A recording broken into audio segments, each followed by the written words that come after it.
तर नमस्कार मंडळी, आपल्याकडे जी गाडी आली आहे आज ती गाडी आहे मारुती सुझुकी स्विफ्ट 2018चं मॉडेल आहे. 2018चं मॉडेल आहे, BS4 मध्ये येते आणि गाडी महत्वाचं म्हणजे ऑटोमॅटिक आहे. ऑटोमॅटिक मध्ये बरेच लोक म्हणतात की CNG सक्सेसफुल होत नाही, पण आपण बऱ्याच म्हणजे मारुती असू द्या, टाटा असू द्या, त्याच्यानंतर बऱ्याचशा आपण किया मध्ये वगैरे सुद्धा आपण ऑटोमॅटिक गाड्या सक्सेसफुल करून दाखवलेल्या आहेत. तर अशा प्रकारे आपण आता ही गाडी बघणार आहोत. ऑटोमॅटिक मध्ये आहे गाडी.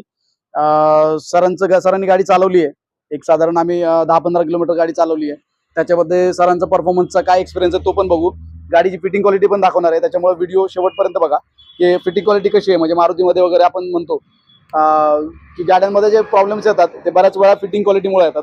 तर आपली फिटिंग क्वालिटी कशी आहे बघा आणि व्हिडिओ शेवटपर्यंत बघा. तुम्हाला सरांचा परफॉर्मन्सचा वगैरे जो एक्सपिरियन्स आहे, गाडीचं फिटिंग क्वालिटी कशी वाटली. आणि सर आलेत आत्ता कल्याणवरून आले. MH05 आहे गाडी, आपल्याला दिसत असेल.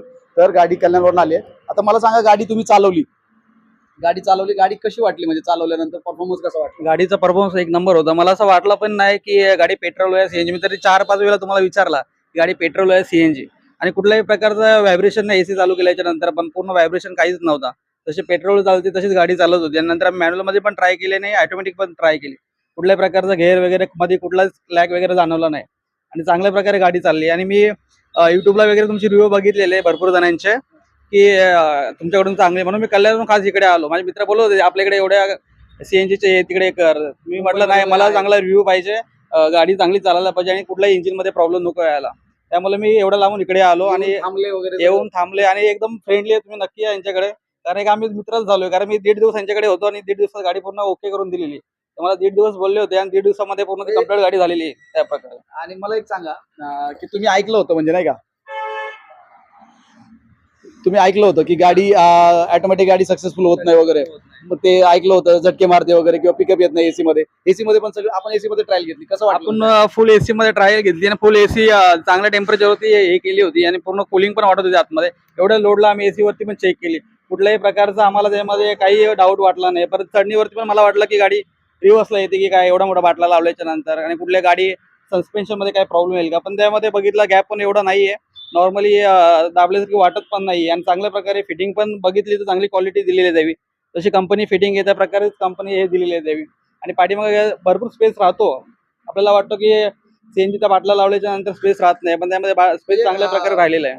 माझ्याकडे आले सगळं, तुम्ही गाडी सोडली, तुमचं कुठलंही सजेशन नव्हतं. मी जे सगळं केलं माझ्या मनाने, ते पाठीमागचं वगैरे स्टेपनी असेल, त्याचं ब्रॅकेट असेल, ते कसं वाटलं, म्हणजे सगळं ओके आहे का, म्हणजे एकदम भारी भारी झालंय का सगळं काम? चांगल्या प्रकारे गाडीचं काम केलेलं आहे. जशी तुम्ही स्वतःची गाडी करायला पाहिजे तशी तुम्ही गाडी करून दिलेली आहे. आणि खास म्हणजे यावी स्वतःहून गाडी करतात, त्यांच्या हाताखाली कोणी हे नाहीये, स्वतःहून हे करतात. त्यामुळे 1.5 दिवस लागतात, पण चांगल्या प्रकारे गाडी करून देतात. तशी स्वतःची गाडी, तशी आज मी बघितलं, मला असं वाटलं नाही की वायर वगैरे इकडे कुठेतरी हे करून ठेवतील, पण चांगल्या प्रकारे वायर वगैरे फिटिंग वगैरे करून दिलेली आहे त्यावेळी. आणि आता आपलं परफॉर्मन्स तर झालं, सगळं फिटिंग वगैरे सगळं झालं. आणि सगळं मी सरांचा आपण आता फीडबॅक बघितलं की कसं वाटतं, म्हणजे गाडी चालवताना कसं वाटतंय, फिटिंग क्वालिटी कशी वाटली सरांना, पाठीमागचं कसं केलं, हे सगळं मी तुम्हाला दाखवणार आहे. तर आपण आता पुढच्या याच्यामध्ये आपण बघू की गाडीचं फिटिंग क्वालिटी कशी झाली. तर मारुती स्विफ्ट 2018 ऑटोमॅटिक आपण याच्यामध्ये CNG इन्स्टॉल केलंय. आपण इथं बघू शकतो, या ठिकाणी आपण रेड्युसर, त्याच्यानंतर फिलिंग वॉल आणि मॅप सेन्सर वगैरे आपल्याला या फ्रेम मध्ये बघायला मिळतं इथे. तर अशा प्रकारे हे सगळं फिटिंग आपल्याला बघायला मिळतं. त्याच्यानंतर वायरिंग आपण तिकडनंच असं रिव्हर्स मध्ये जाऊ, मागे जाऊ, तर या ठिकाणी आपण कंपनीची वायरिंग आणि आपली वायरिंग या ठिकाणी आपण बघू शकतो. एकदम नीट अँड क्लीन व्यवस्थित फिटिंग. या ठिकाणी आपण ECM बघतोय. ECM ला पण आपण ब्रॅकेट लावलंय. जे बॅटरीचे कनेक्टर आहेत त्याची वायर पुढे आपण इथं कळावं म्हणून फक्त रेड थोडंसं ठेवलंय, बाकी प्लस मायनस कळावं म्हणून. आणि हा सगळा बॅटरीचा कनेक्टर सुद्धा आपण कम्प्लीट इन्सुलेट केलेत म्हणजे त्याच्या. आणि अशा प्रकारे हा आपल्याला इंजिन बे दिसतोय, एकदम नीट अँड क्लीन, कुठेही अस्तव्यस्त वायरिंग नाही, वाकड्या तिकडे पायपिंग नाही, काहीच नाही, एकदम व्यवस्थित. म्हणजे पाठीमागचे जे हाय प्रेशर लाईन्स आहेत पाईपच्या, त्या कुठून आलेत हे सुद्धा कळणार नाही, इतकं व्यवस्थित इथून पाठीमागे गेलाय. आणि पाठीमागच्या बाजूने एकदम व्यवस्थित नीट अँड क्लीन असं येऊन खाली पाठीमागच्या बाजूला एकदम व्यवस्थित आपल्याला त्याच्या पायपिंग झालेली दिसते. तर अशा प्रकारे हा सगळं गाडीचा इंजिन बे दिसतोय, एकदम व्यवस्थित. कुठेही तुम्हाला काही अस्तव्यस्त कुठलंही, म्हणजे CNG लावलाय आणि जे गाड्यानंतर आपण बघत असतो की सगळं अस्ताव्यस्त दिसतं इंजिन बे मध्ये, तर तसं नाही, आपलं नीट क्लीन इंजिन बे आपल्याला बघायला मिळतोय. अशा प्रकारे हा इंजिन बे. त्याच्यानंतर मी तुम्हाला पाठीमागे दाखवतो जागा किती राहिली आहे ते स्विच दाखवतो. आतमध्ये स्विच बसवलाय आपण तो. आणि या ठिकाणी आपण स्टेपनीसाठी आपण प्रॉपर तिला ब्रॅकेट लावलंय. आणि अशा प्रकारे हा 60 लिटर टँक आपण याच्यामध्ये इन्स्टॉल केलाय.